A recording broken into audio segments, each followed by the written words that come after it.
Welcome বন্ধুরা, আমার নাম মিজানুর রহমান এবং নিটকেতে চ্যানেলে আমরা অলরেডি দুটো চ্যাপ্টার কমপ্লিট করে দিয়েছি, একটা দ্য লিভিং ওয়ার্ল্ড এবং একটা বায়োলজিক্যাল ক্লাসিফিকেশন।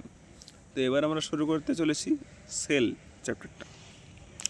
তো আমরা শুরু করব ইউনিট 3, যে চ্যাপ্টারের নাম সেল স্ট্রাকচার অ্যান্ড ফাংশন, এবং এর আন্ডারে 3টি চ্যাপ্টার রয়েছে।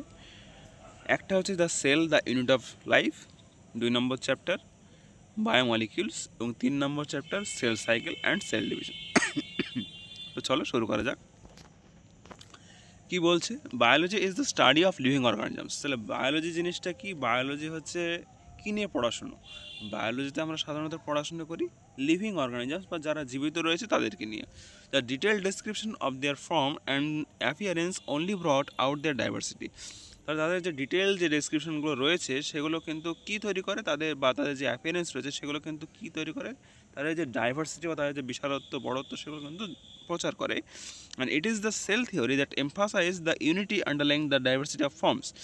এবং সেল থিওরি সেই মেন জিনিসটা যেটা কিন্তু এমফাসাইজ করে একটা ডাইভার্সিটি ফর্ম করার জন্য, যেমন cellular organisation in of all life forms. এবার সমস্ত জীব যারা শুরু হয়েছে তাদের কিন্তু সেলুলার লাইফ ফর্মস দিয়ে কিন্তু তারা শুরু, বা সেল কিন্তু একটা বেসিক ইউনিট অফ লাইফ, তোমরা সকলেই জানো। A description of cell structure and cell growth by division is given in the chapters comprising this unit. তাহলে এই যে চ্যাপ্টারগুলো আমরা পড়বো এখানে কি দেওয়া রয়েছে, যে সেলের আকার, আকৃতি, গঠন, সেলের গ্রোথ বা সেলের ডিভিশন কীভাবে কি হয় না হয় সেগুলো সম্পর্কে কিন্তু দেওয়া রয়েছে।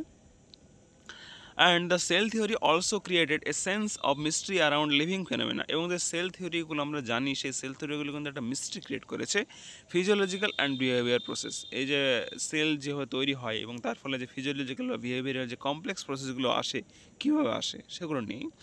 This mystery was the requirement of integrity of cellular organization for living phenomena to be demonstrated or observed. এবং এই যে মিস্ট্রিটা দেখা যায় সেটার জন্য কী প্রয়োজন?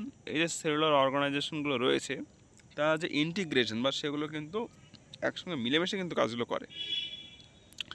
And in studying and understanding the physiological and behavioral processes, one can take a physico-chemical approach and use cell-free systems to investigate.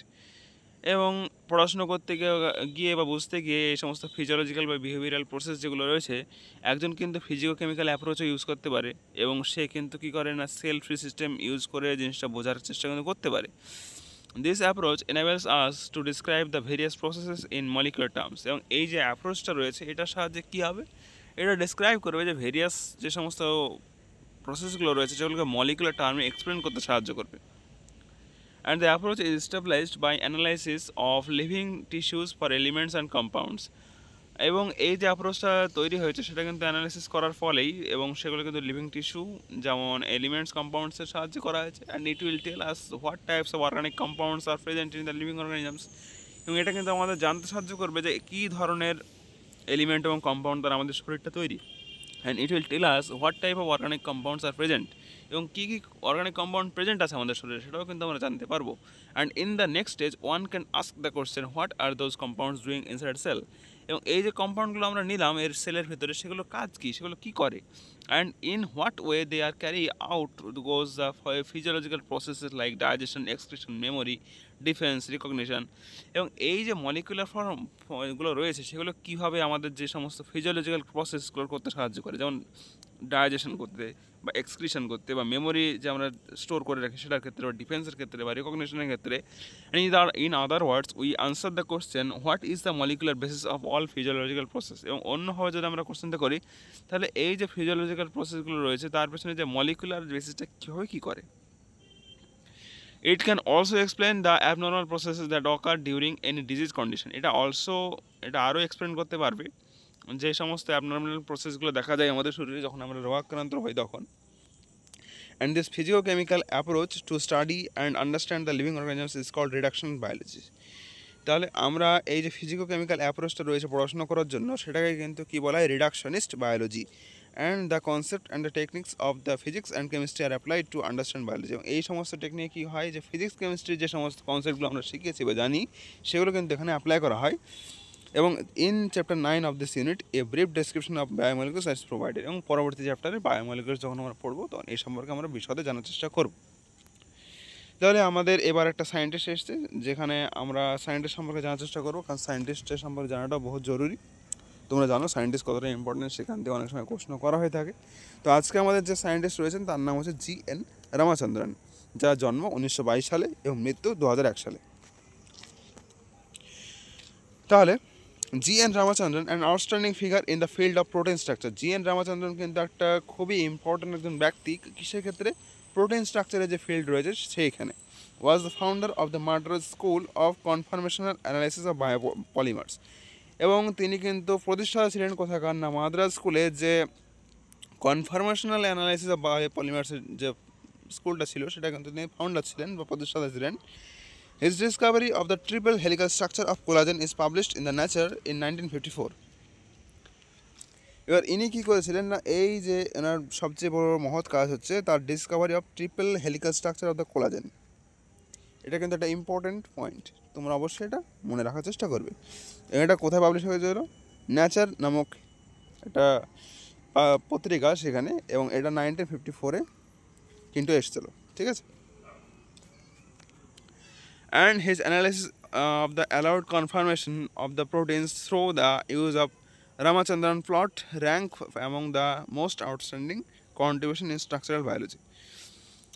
এবং এটা তার অবশ্যই একটা বিশাল বড় কন্ট্রিবিউশন, এবং তার যে অ্যানালিসিসগুলো ছিল সেগুলো কনফার্মেশন ছিল, সেগুলো প্রোটিন যে ইউজ করা হয়েছিল এবং রামাচন্দ্রন প্লট যেটা তৈরি করা হয়েছিল সেটাতে অনেক কন্ট্রিবিউশন রয়েছে, যেটা স্ট্রাকচারাল বায়োলজি অনেক হেল্প করে।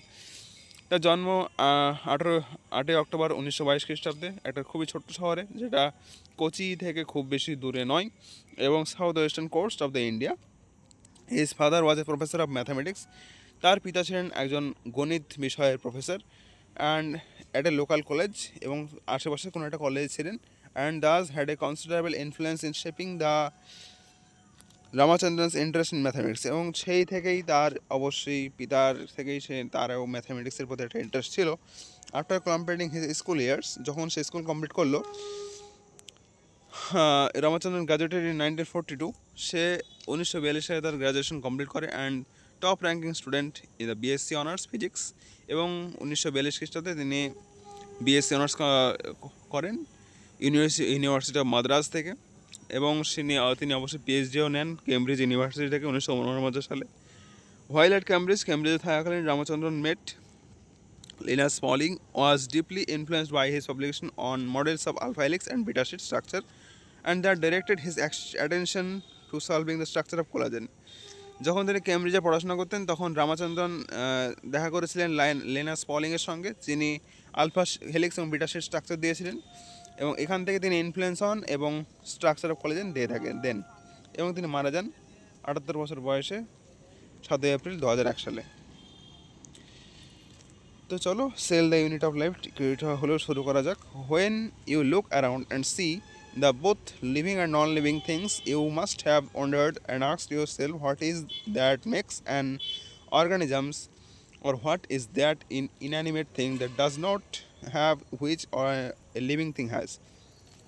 তাহলে এখানে কি দেখছি আমরা, যখন আমরা আমাদের আশেপাশে দেখি তখন কিন্তু লিভিং এবং নন লিভিং সব কিছুই দেখা যায়, এবং আমরা কিন্তু অবশ্যই ওয়ান্ডার হই এবং নিজেদেরকে জিজ্ঞেস করি কী এমন জিনিস রয়েছে লিভিংয়ের কাছে যেটা নন লিভিংয়ের কাছে না থাকার কারণে তাকে আমরা নন লিভিং বলে থাকি। And or what is an inanimate thing that does not have which a living thing has, এবং কী এমন জিনিস যেটা নন লিভিংয়ের কাছে নেই কিন্তু লিভিংয়ের কাছে রয়েছে। This the answer to this is the presence of the basic unit of the life, that is the cell. এবং এর আনসারটা কি, এটা হচ্ছে কিন্তু basic unit of the life, সেলটার কিন্তু প্রেজেন্স বা অ্যাবসেন্স।